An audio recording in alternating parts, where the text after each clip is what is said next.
दोस्तों नमस्कार, मैं ओम यादव और आप देख रहे हैं न्यूज़ वियर। दोस्तों आपने कल से सोशल मीडिया पर एक लेटर देखा होगा जो वायरल हो रहा है। ये लेटर उत्तर प्रदेश पुलिस महकमे से जारी हुआ है और इस लेटर में ये लिखा हुआ है कि निरीक्षक और उप निरीक्षक के पद और उससे नीचे जो क्लर्की पद हैं, बाबू के ऑफिशियल पद होते हैं पुलिस में, वो जो है वो आउटसोर्सिंग के जरिए भरे जाएंगे। ऐसी व्यवस्था की गई है, ऐसा उन्होंने इसकी मांग की है। जब से ये लेटर सोशल मीडिया के थ्रू लोगों तक पहुंचा है, जो युवाओं तक पहुंचा है, इसका कड़ा विरोध होने लगा, सोशल मीडिया पर होने लगा।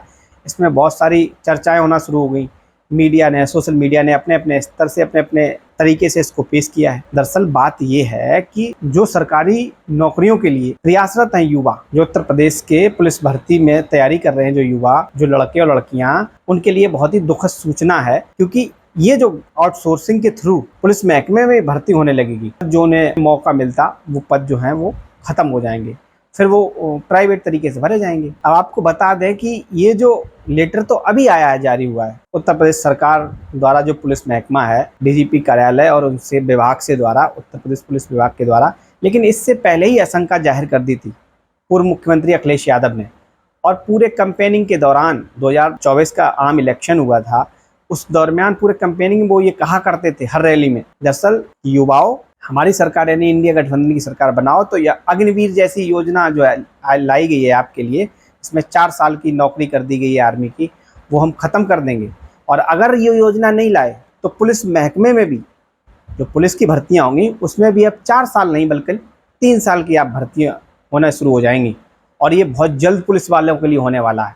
खाकी वर्दी वाले का गुस्सा दिखाते हैं, ये लोग भी समझ लें कि बीजेपी अगर दोबारा सरकार में आ गई तो इनकी 3 साल की नौकरी हो जाएगी। अखिलेश यादव कोई ऐसे ही नहीं कह रहे थे, दरअसल वो इतने बड़े लीडर हैं और उनके पास भी काफ़ी इनपुट्स आते होंगे अधिकारियों के, मुख्यमंत्री रहे हैं, बहुत सारे अधिकारी जो ऐसे होंगे जो उत्तर प्रदेश सरकार में भी कार्यरत होंगे, जो उन्हें बताते होंगे कि इनके जो आंतरिक घटनाक्रम चल रहा है, इनके अंदर क्या चल रहा है, उन्हें बताते होंगे। उसी आधार कहा करते थे अपने पूरी रैलियों में। अब हुआ वही, इलेक्शन अभी समाप्त नहीं हो पाए, जुमे अभी 8 दिन नहीं हो पाए और ये देखो सर्कुलेशन आ गया, ये जो लेटर जारी कर दिया गया उत्तर प्रदेश सरकार द्वारा कि आउटसोर्सिंग के जरिए निरीक्षक और उप निरीक्षक की दरोगा स्तर तक की जो हैं वो क्लर्की भरी जाएंगी। अब इसमें तमाम तरीके से अपने अपने तरीके से सारे सोशल मीडिया पर और मीडिया में इसका विरोध हो रहा है, अपने अपने तरीके से इसको पेश कर रहे हैं। दरअसल मेरा अपना पॉइंट ऑफ व्यू ये है कि जो सरकार ये कहती है कि हम जो है वो संविधान नहीं बदलेंगे, दरअसल जो सरकार कहती है वो करती नहीं है। दरअसल एक तरफ वो कह रहे हैं भारतीय जनता पार्टी की सरकार के लोग कि हम संविधान को नहीं बदलेंगे। दरअसल आप संविधान को क्यों नहीं बदलेंगे और कैसे नहीं बदलेंगे?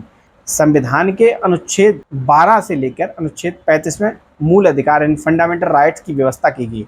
इस संविधान के भाग 3 में वर्णित है और उन्हीं फंडामेंटल राइट्स में, मूल अधिकार में, अनुच्छेद 15 और अनुच्छेद 16 दिए हुए हैं। इन अनुच्छेदों में ये व्यवस्था की गई है कि जो शैक्षणिक और सामाजिक रूप से पिछड़े लोग हैं उनको सरकारी नौकरियों में आरक्षण दिया जाए। अब आप तो क्या करेंगे? आप दरअसल ये कर रहे हैं कि जो सरकारी नौकरियों में आरक्षण देने की बात है वो आप प्राइवेट कर देंगे आउटसोर्सिंग के जरिए। आप कॉन्ट्रैक्ट बेस पे नौकरियां जब लाएंगे, जब आप कॉन्ट्रैक्ट बेस पे नौकरियां लाएंगे तो आरक्षण तो वहाँ लागू नहीं हो सकता।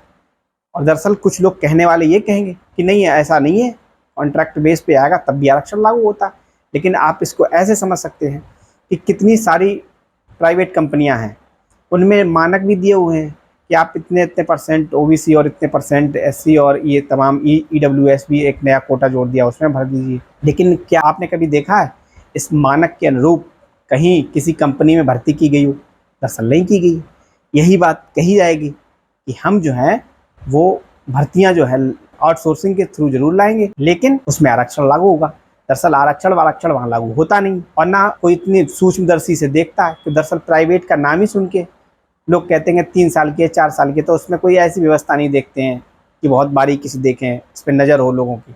और इसी ब्लंडर करके, इसी हवा में आप क्या करते रहेंगे, अपने नौकरियां ख़त्म करते रहेंगे और अपना काम चलाते रहेंगे और फिर कहेंगे कि आरक्षण जो है वो ख़त्म नहीं करेंगे। दरअसल आप आरक्षण भी ख़त्म कर रहे और संविधान में भी बदलाव कर रहे। संविधान में क्यों बदलाव कर रहे? क्योंकि अनुच्छेद 15 और अनुच्छेद 16 जो संविधान में वर्णित हैं उसमें बदलाव होगा, क्योंकि उनमें सरकारी नौकरियों की बात कही जा रही है और आप प्राइवेट कर देंगे। तो ये है पूरा प्रक्रिया और ये है पूरा प्रकरण। इसीलिए सोशल मीडिया से लेकर और तमाम वो युवा जो जागरूक हैं, जो पुलिस भर्ती की तैयारी कर रहे हैं या जो नहीं कर रहे हैं, वो सामाजिक रूप से चेतना युक्त लोग हैं, वो इसका विरोध कर रहे हैं।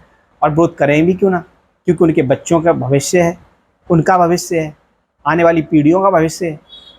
दरअसल आपको बता दें कि भारतीय जनता पार्टी को पहले ब्राह्मण और बनियों की पार्टी कहा जाता था। नरेंद्र मोदी जी जब से आए हैं तब से कुछ देखा गया, इसमें परिवर्तन देखने को मिला है। लेकिन अभी भी दरअसल जो कमांड है वो पूंजीपतियों की इस पार्टी पे।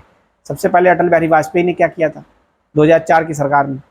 सबसे पहले सरकारी नौकरियों जो करने वाले लोग थे उनकी जब सेवानिवृत्त हुआ करते थे, रिटायर हुआ करते थे, पेंशन ही खत्म कर दी।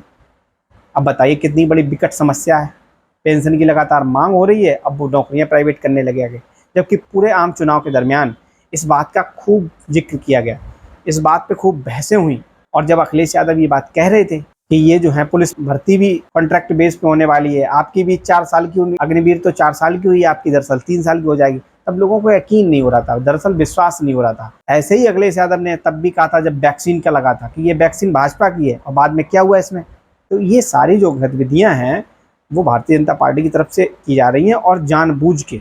और दरअसल इन सबके पीछे है क्या? दरअसल इन सबके पीछे एक इनकी मंशा काम करती है कि जब से मंडल कमीशन लागू हुआ है तब से एक नया वर्ग जो है वो उसने जन्म ले लिया है।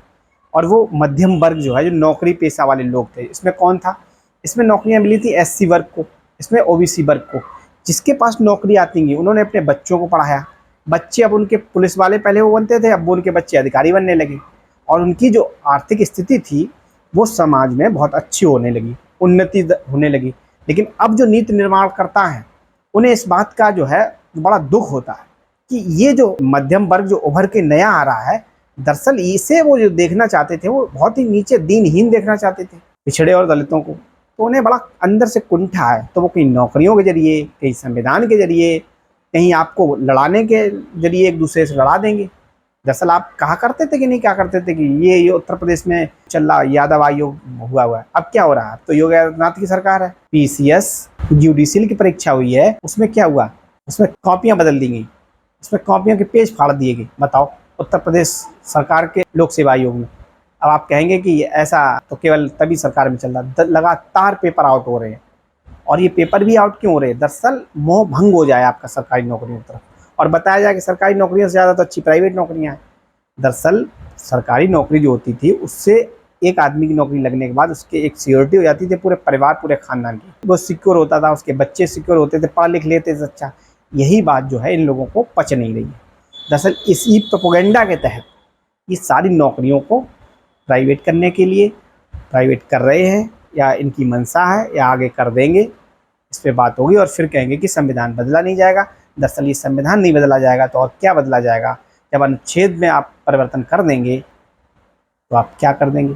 और तब कह रहे थे संविधान नहीं, ईडब्ल्यूएस जो वीकर सेक्शन आया, इकोनॉमी वीकर सेक्शन, उसको कहाँ पे आरक्षण की व्यवस्था की गई संविधान में? लेकिन इन्होंने अपना कर दिया।